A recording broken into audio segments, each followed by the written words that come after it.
El jefe de Estado retornó al país luego de intervenir en la ceremonia de posesión del presidente de El Salvador, Nayib Bukele, realizada este fin de semana en la capital salvadoreña. Como parte de sus actividades en el país centroamericano, el jefe de Estado mantuvo varias reuniones bilaterales donde se reafirmó el compromiso de estrechar las relaciones comerciales y diplomáticas con El Salvador y también con Costa Rica. El presidente Daniel Noboa retornó al país luego de formar parte de los mandatarios regionales que asistieron a la posesión de su homólogo salvadoreño Nayib Bukele. Al llegar a San Salvador, el jefe de Estado junto a su esposa Lavinia Balbonesi expuso en declaraciones a la prensa internacional que Ecuador y El Salvador pueden trabajar de manera conjunta para la solución de problemas comunes.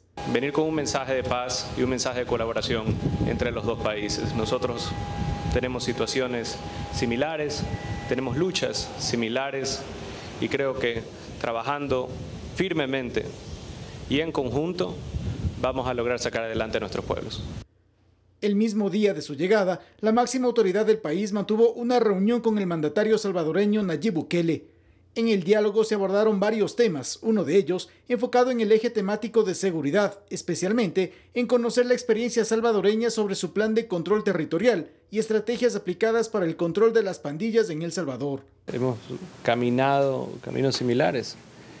En los primeros años él tuvo, digamos, problemas similares como los que nosotros hemos tenido en temas de seguridad.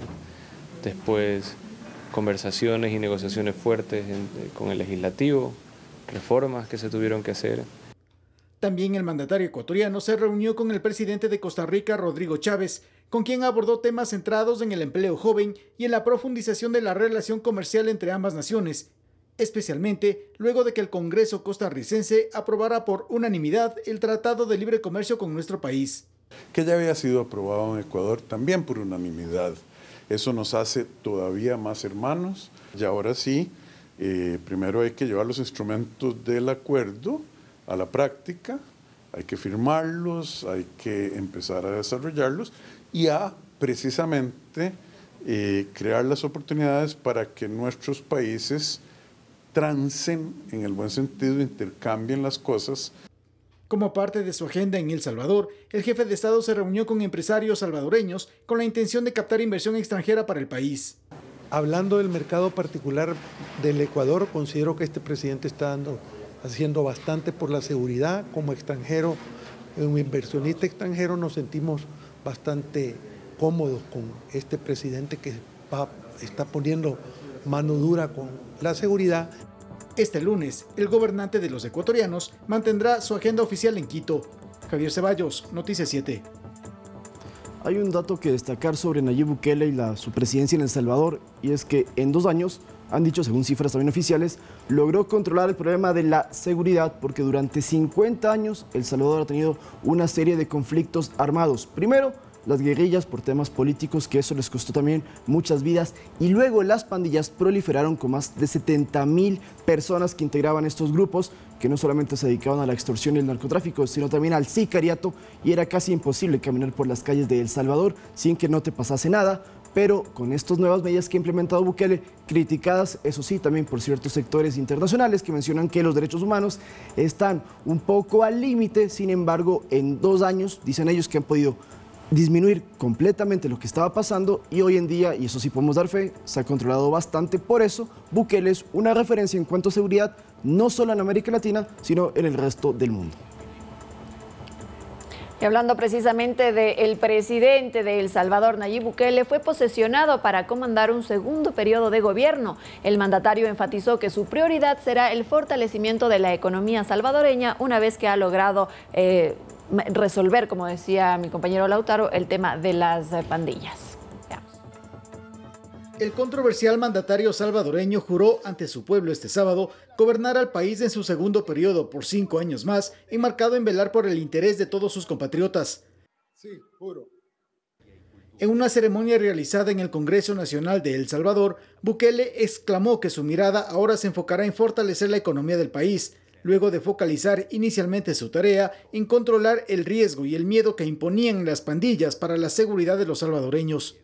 El 4 de febrero, ustedes reafirmaron que este es el camino que ustedes quieren para El Salvador para que salga adelante y cambiar para siempre.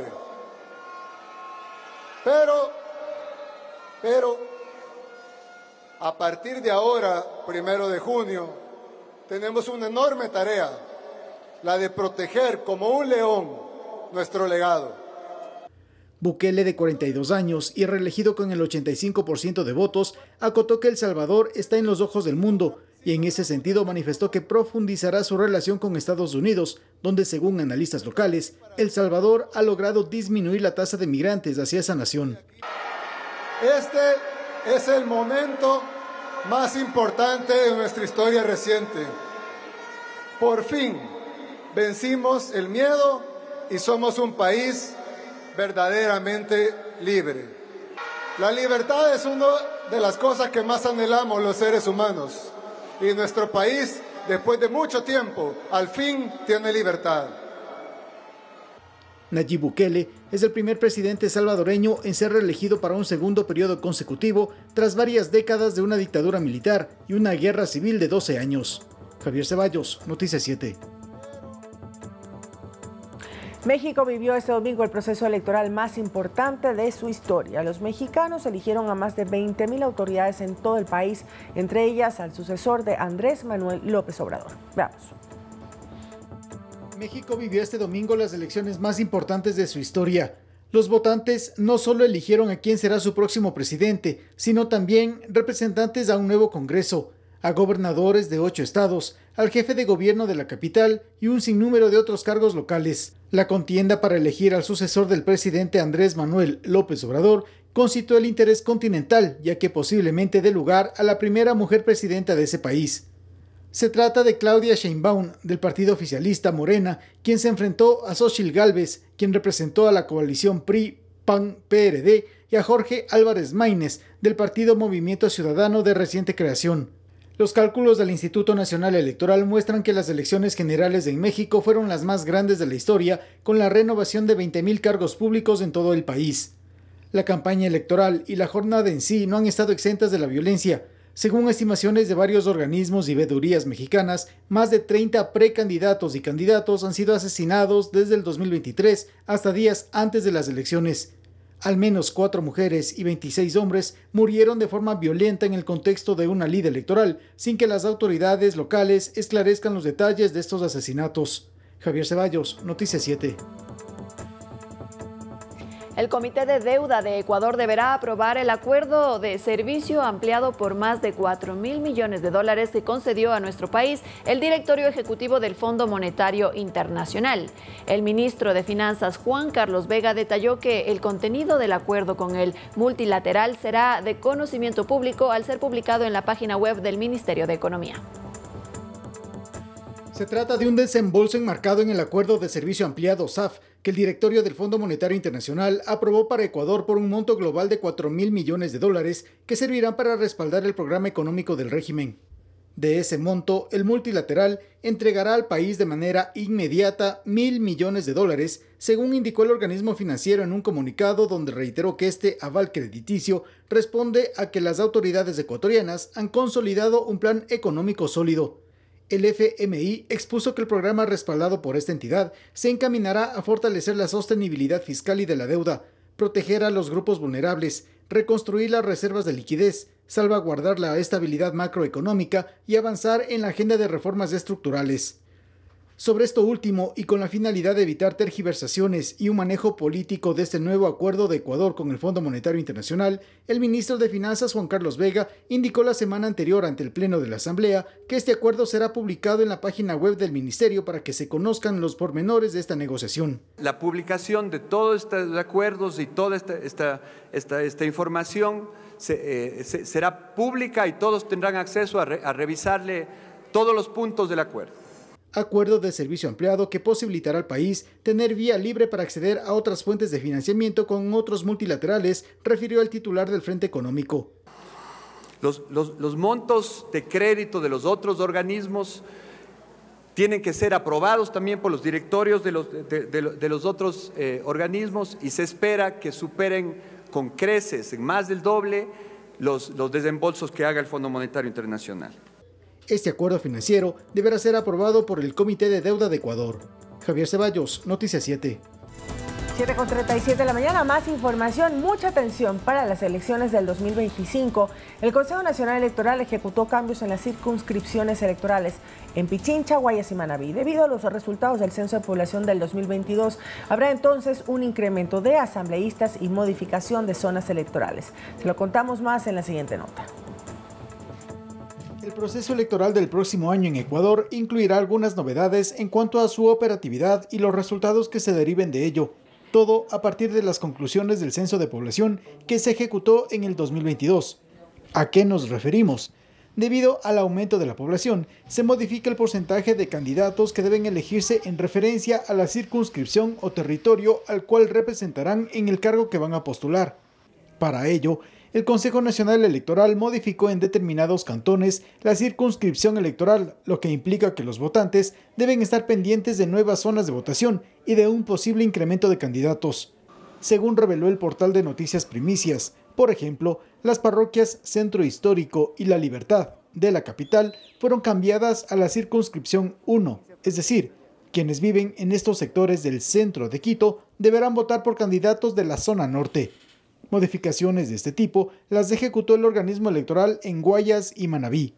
Además, los ecuatorianos aptos para sufragar deben elegir un mayor número de asambleístas que representarán a sus provincias.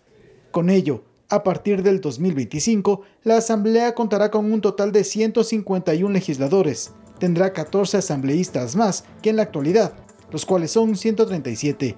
Javier Ceballos, Noticias 7. Y una vez aprobada la metodología de trabajo de la Comisión Ocasional que tramita los proyectos de ley de reformas legales relacionadas a las preguntas de la consulta popular y referéndum, los comisionados recibirán este lunes las primeras convocatorias de expertos que ayudarán a la consolidación del informe para primer debate. Para este lunes por la tarde, directivos de gremios de abogados y catedráticos en seguridad acudirán a la Comisión Ocasional de la Asamblea, que tramita la sistematización de los proyectos de ley de reformas legales ligadas a la consulta popular y referéndum, para exponer sus criterios respecto a la propuesta del Ejecutivo sobre los cambios del Código Orgánico Integral Penal y de modificaciones de la Ley de Extinción de Dominio.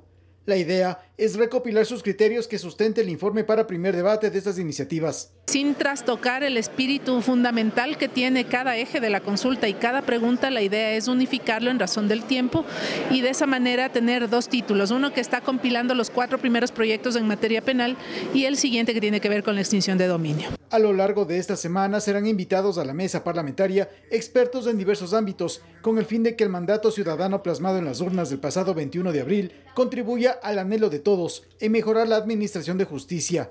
Y evidentemente dentro de esas condiciones nuestro trabajo va a ser muy esforzado, pero conveniente para las circunstancias jurídicas que requiere la ciudadanía. Yo presenté un proyecto de ley el 8 de enero que atiende todas y cada una de estas preguntas. Fue aprobado por el CAL el 30 de enero, me parece, sí, y lo calificó, lo envió a la Comisión de Seguridad y manifestando que cumple con todos los requisitos del artículo 56 de la Ley Orgánica de la Función Legislativa. En estos días, los comisionados definirán una fecha tentativa para la presentación del informe para primer debate. Javier Ceballos, Noticias 7.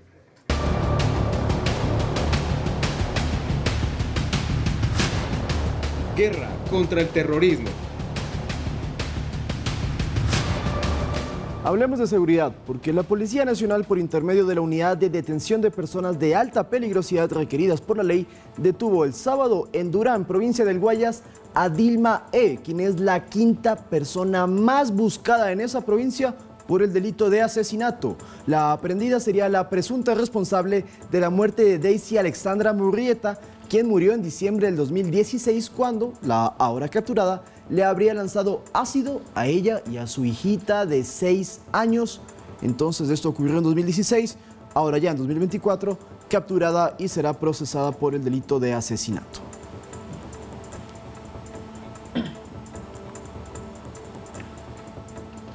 Un Un juez anticorrupción dispuso la prisión preventiva para Julio Alberto M., alias Negro Tulio, quien, de acuerdo a las investigaciones policiales, sería el cabecilla de la organización terrorista Chone Killers y quien está procesado por el delito de terrorismo. Negro Tulio fue deportado desde Panamá junto a Alexandra E., quien sería la encargada de manejar las cuentas de la organización narcodelictiva y a quien también se le formuló cargos por terrorismo.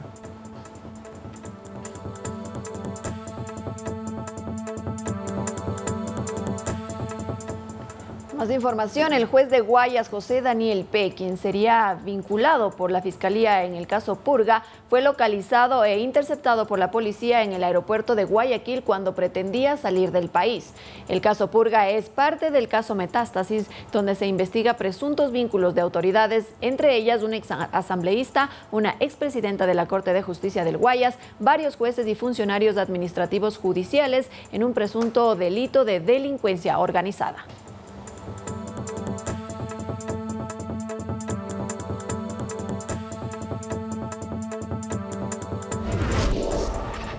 Una lamentable noticia: ayer domingo falleció en la ciudad de Quito Solón Espinosa, presidente vitalicio de la Sociedad de Lucha contra el Cáncer Solca.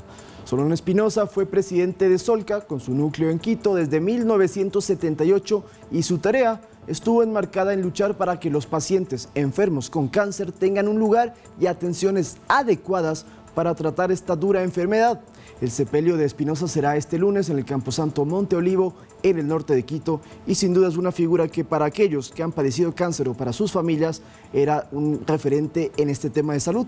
Solo que recordemos que si bien es una institución privada, pero atiende a cientos de miles de personas cada año para poder enfrentar esta complicada enfermedad.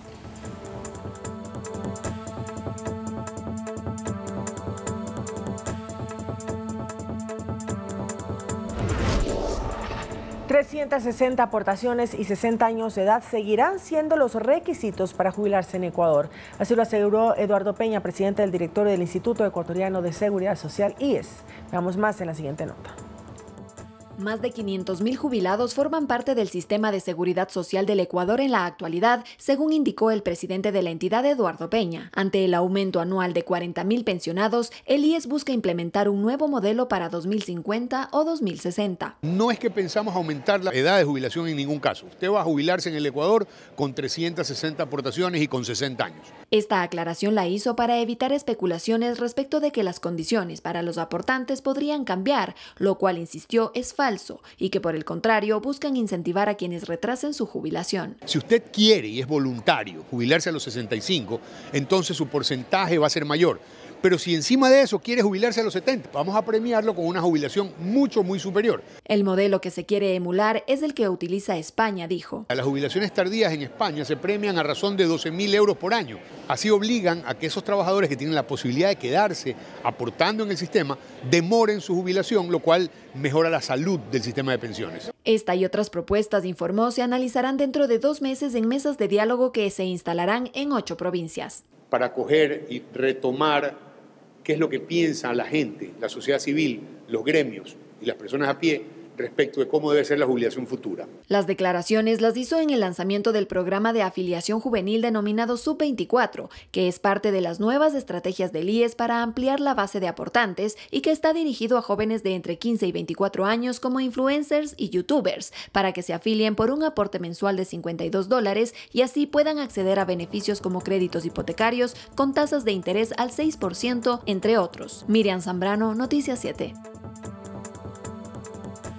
En 6 meses de operaciones, el Metro de Quito superó los 25 millones de viajes. Según el municipio de la capital, esta cifra equivale a más de 4.5 millones de viajes mensuales, lo que es mayor que la proyección estimada para este medio de transporte. Además, 500.000 personas poseen una cuenta ciudad, lo que les permite obtener un pasaje de manera más rápida. Según cifras oficiales, desde marzo hay un aumento en los viajes de pasajeros.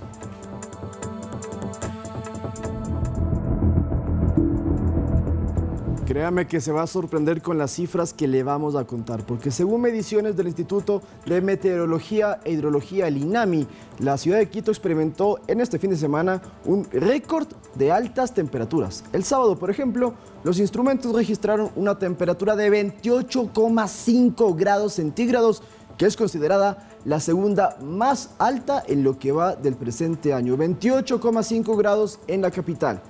El domingo, en cambio, bajó, pero muy poco, a 27 grados. El INAMI advierte a la ciudadanía que esta condición podría presentarse en los siguientes días. Por ello es necesario que los ciudadanos eviten exponerse por largo tiempo al sol, usen siempre bloqueador y también se protejan de la alta radiación solar. Pero no quisiera terminar sin contarle a nuestros amigos televidentes que esto no solamente pasó en Quito, porque si nos vamos, por ejemplo, a Ibarra, capital de la provincia de Imbabura, tuvo 29 grados el sábado, 27,2 el domingo.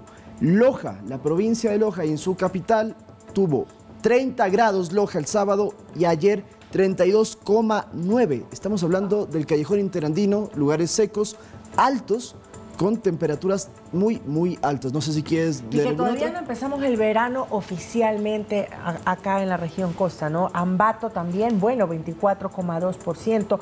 La Tola en Pichincha, 27,7% también. Podemos observar que en Cuenca, por ejemplo, 25,1 grados centígrados, que también son temperaturas anormales en la ciudad de Cuenca. Son pero muy alto. En Pichincha, en general, el día de ayer, el fin de semana, hubo temperaturas muy altas que oscilaron entre 27, 28, 28,5, como le estamos diciendo. Sobre este tema es importante recordarle a la gente que se hidrate permanentemente. Esto es importante porque aunque no se exponga al sol, la deshidratación se produce de cualquier modo, entonces hay que estar prevenidos con este tema y sobre todo estar pendientes y no exponerse sí, a las altas temperaturas entre las 10 de la mañana y las 4 de la tarde. Claro, si experimenta fatiga, si tal vez no una mayor claridad mental, enfoque, desvanecimiento, todo eso son síntomas derivados de una deshidratación. Y hay que estar pendientes de las mascotas también, ¿eh? Y las mascotas también necesitan, que todavía siguen en clase. Generalmente las tienen afuera expuestos al clima y hay que asegurarse de que estén hidratados, de que no tengan la nariz seca. Eso es una señal de que se está deshidratando, sí. Y mientras más peluditos son, pues más calor sienten también. Así es. Bueno, y ahora vamos a revisar las cámaras del EQ 911.